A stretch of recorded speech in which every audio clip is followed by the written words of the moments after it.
ভুটান বধের পর বাংলাদেশের ফুটবলাররা প্রস্তুতি নিচ্ছেন এবার সিঙ্গাপুরের বিপক্ষে মোকাবেলা করার জন্য। ভুটানের বিপক্ষে একটা প্রীতি ম্যাচ ছিল, যেটা ফিফা প্রীতি ম্যাচ, ফিফা ফ্রেন্ডলি ম্যাচ। কিন্তু এবারের ম্যাচটা, অর্থাৎ সিঙ্গাপুরের বিপক্ষে যে ম্যাচটা তারা আসলে খেলতে যাচ্ছে, সেই ম্যাচটা কিন্তু আসলে ফ্রেন্ডলি ম্যাচ নয়, সেটা এশিয়ান কাপ বাছাই পর্বের ম্যাচ। এবং এই ম্যাচটা বাংলাদেশের জন্য খুবই গুরুত্বপূর্ণ। তারা যদি সিঙ্গাপুরকে হারাতে পারে তাহলে কিন্তু আসলে এশিয়ান কাপে খেলার জন্য অনেকটাই এগিয়ে যাবে বাংলাদেশ। সুতরাং সেই ম্যাচটা যে কতটা গুরুত্বপূর্ণ সেটা ভেবেই কিন্তু আসলে এই কঠোর পরিশ্রম এবং এই প্রস্তুতি।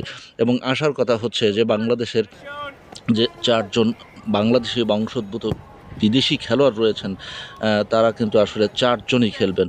প্রথমত অধিনায়ক জামাল ভুঁইয়া, দ্বিতীয়ত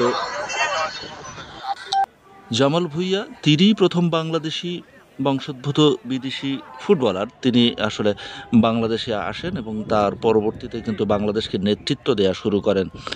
এবং এর পরপরই আমরা যেটা দেখতে পেলাম, দ্বিতীয় বাংলাদেশি বংশোদ্ভূত বিদেশি খেলোয়াড় হিসেবে আসলেন ফুটবলার হামজা চৌধুরী। তিনি এসেই কিন্তু আসলে বাংলাদেশের ফুটবলে একটা জোয়ার সৃষ্টি করে দিলেন। সেই জোয়ারে কিন্তু থরথর করে কাঁপছে ক্রিকেট, সেটা কিন্তু নিঃসন্দেহে বলাই যায়। ক্রিকেটের একজন কর্মকর্তাও সেদিন স্বীকার করেছেন যে একজন ফুটবলারই আসলে বদলে দিতে চলেছেন বাংলাদেশের ফুটবলে, জোয়ার এনে দিলেন। হামজা চৌধুরীর কথা তিনি উচ্চারণই করে ফেললেন।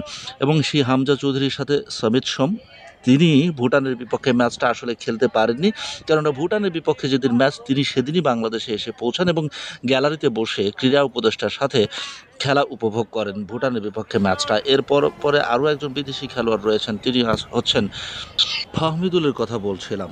এবং তিনি কিন্তু আসলে দুর্দান্ত খেলেছেন নিঃসন্দেহে। বাংলাদেশি বংশোদ্ভূত বিদেশি ফুটবলের কথা যখন বলছি, যে এই ফুটবলারদের নিয়ে আসলে বাংলাদেশ স্বপ্ন দেখছে ভালো কিছু করার, তখন এলিটা কিংসলের কথা মনে পড়ে যায়। এলিটা কিংসলে নাইজেরিয়ান ফুটবলার, তিনি বাংলাদেশের নাগরিকত্ব চেয়েছিলেন।